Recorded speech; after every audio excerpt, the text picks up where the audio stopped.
Oke. Nah, bentuk rumah itu menentukan nggak, atau bahan dasar rumahnya? Misal ini kan joglo, kayu-kayunya kayu-kayu lama, bisa 100 tahun lebih. Ada kayu-kayu lainnya. Apakah jin tersebut suka dengan bahan dasar tertentu? Misal ada yang suka tembok lembab, ada yang suka kayu tua, ada yang suka apa gitu?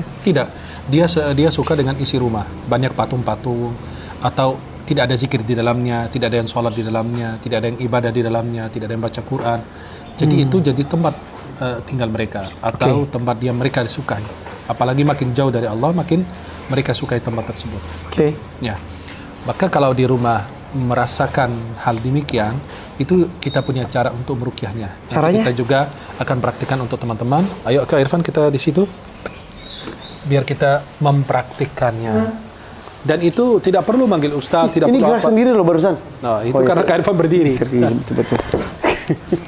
Nah, ini kita sedang berada di salah satu ruangan di rumah kita, dimanapun.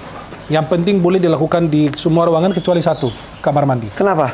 Karena kamar mandi itu kan nggak boleh baca Quran. Tidak boleh, tapi bukan dari luar boleh buka pintu kamar mandi, kemudian nunjuk membaca ayat Al-Kursi. Oh, karena kamar mandi bisa menjadi salah satu pusat juga ya? Betul, maka kita minta perlindungan dari gangguan jin, laki maupun perempuan. Oh ya, ini di salah satu sisi di rumah joglo, ada akuarium laut, ada ini cerminnya, cermin tua. Ini udah tua, udah. Yang sebelah kanan dan kiri masih muda. Masih muda wajahnya, usianya tua, itu saya dan istri. Masya Allah. Gitu. Jadi gini, ketika kita mau merukyah kamar dimanapun kita berada, pertama, kita tidak boleh ada rasa takut. Kalau kita takut, ya nggak bisa apa-apa. Itu pertama, harus kita yakin sama Allah. Kemudian yang kedua, kita mengambil wudhu. Berwudhu lebih dahulu. Kemudian kita masuk ke ruangan dalam kondisi wudhu. Kalau ada patung-patung, kita singkirkan dulu. Nah, nanti kita contohnya menghadap kiblat. Kok tahu kiblat sana? Ya, karena ini kiblat sana betul. Kita pernah sholat di sini. Oh iya. Jadi gini, ini arah kiblat saya. Saya dalam keadaan wudhu sudah masuk ke ruangan, saya berdiri, saya komandankan azan. Seperti biasa. Ada ibu-ibu bilang, saya kan perempuan nggak boleh azan. Enggak, kalau sendirian boleh. Itu kan azan bukan untuk sholat. Tapi azan untuk mengusir hal-hal yang tidak baik di dalam. Oke. Kita berdiri, mengumandangkan azan. Selesai baca azan, kita langsung menunjuk ke arah pojok atau sudut sebelah kanan di atas. Baca, Allahu la ilaha illa huwal hayyul qayyum.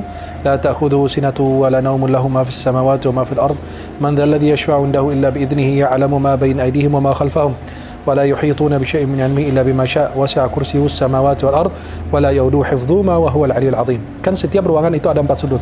Ini sudut pertama, kemudian kita pindah sudut kedua. Nah, kita baca ayat kursi lagi. Kemudian sudut sebelah sana. Ya, baca lagi. Mulai dari kanan ke kiri ke belakang. Terus mutar. Kemudian kita atapnya kita nunjuk ke atas, baca ayat kursi lagi. Kemudian ke lantai, baca ayat kursi lagi. Itu cara kita membentengi ruangan.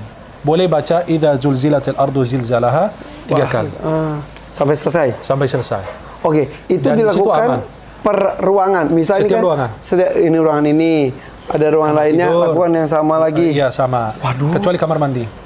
Kamar mandi boleh di luar, terus gitu aja? Ya, buka pintu, dari luar sampai menunjuk, baca ayat kursi. 1 kali atau 3 kali. Boleh komandangkan azan juga boleh. Tapi dari luar kalau kamar dari luar, mandi. karena kan nggak boleh baca Al-Quran di dalam. Per ruangan? Setiap ruangan. Itu membuat jinnya lari, atau jinnya tetap di sana tapi baik, atau gimana? Jin itu ketika mendengar suara azan, dia pasti lari. Maka setiap kali dikomandangkan azan di seluruh masjid, jin itu lari, kata Nabi sambil kentut. Biar tertutup, biar nggak dengar suara azan. Maka dia lari meninggalkan tempat itu. Selesai azan balik lagi. Itu kan jin juga ada yang Islam? Ada yang Islam. Kalau yang Muslim itu aman.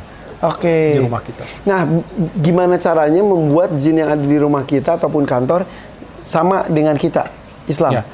Belum, tidak harus. Karena gini, afa anta tukrihun nasa hatta yakunu mu'minin. Allah menyampaikan kepada Nabi dalam Al-Quran, apakah engkau memaksa orang semua agar menjadi beriman? Tidak mungkin. Buat apa Allah ciptakan neraka? Kan Nabi SAW berusaha mengislamkan semua orang. Kan nggak ada yang mau. Termasuk pamannya Abu Lahab. Benar kan? Kan paman Nabi. Jadi nggak mau. Maka kita menyampaikan saja. Tapi kalau dia tidak berminat, ya la ikraha fiddin, tidak ada paksaan dalam agama. Oke.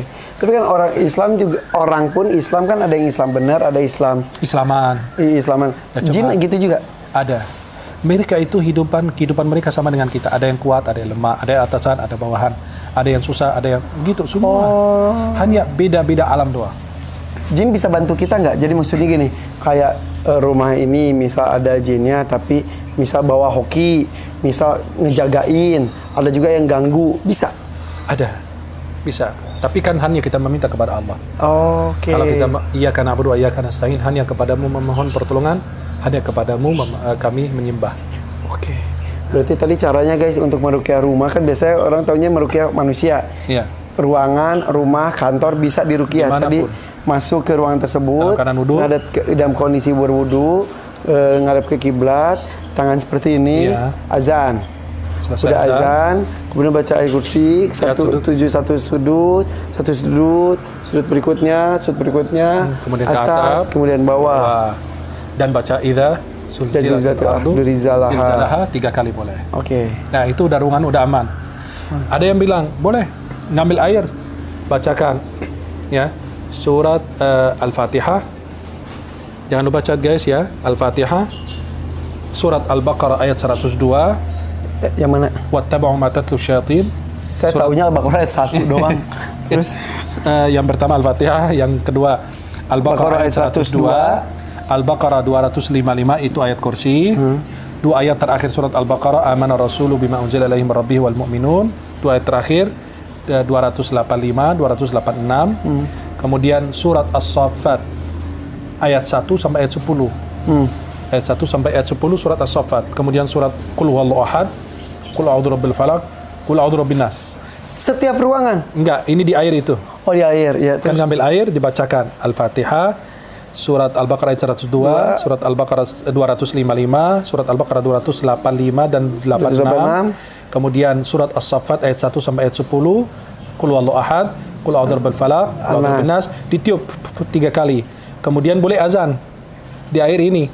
Nah, dia nggak capek, campur dengan air yang lain, diambil spray untuk apa? Buat semprot ini buat setrikaan, semprot aja setiap sudut ruangan. Itu membuat apa? Efeknya apa? Membuat jin yang jahat itu pergi. Maka Nabi SAW menegaskan, jangan jadikan rumah kalian seperti kuburan. Sesungguhnya rumah yang dibaca di dalamnya surat Al-Baqarah, syaitan pasti lari. Oke.